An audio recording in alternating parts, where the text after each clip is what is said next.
Hi everyone, Pritika this side from Butternut AI, and in this video I will show you how you can create subpages on your header.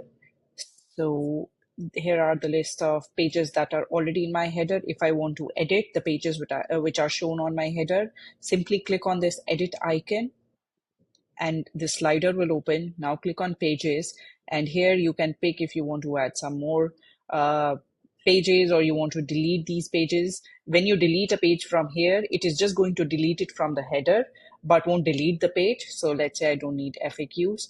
And if I want to create a sub page, that is also very easy. I can just click on the page that I want to create as a sub page, and I can drag it under the page for which I want to create it as a sub page.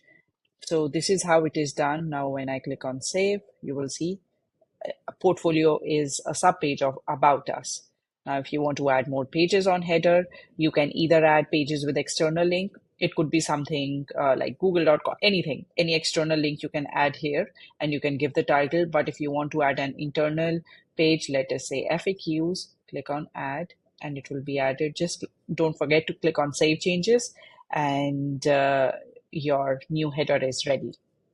So that's how you create sub pages and add or delete pages from your header on Butternut AI.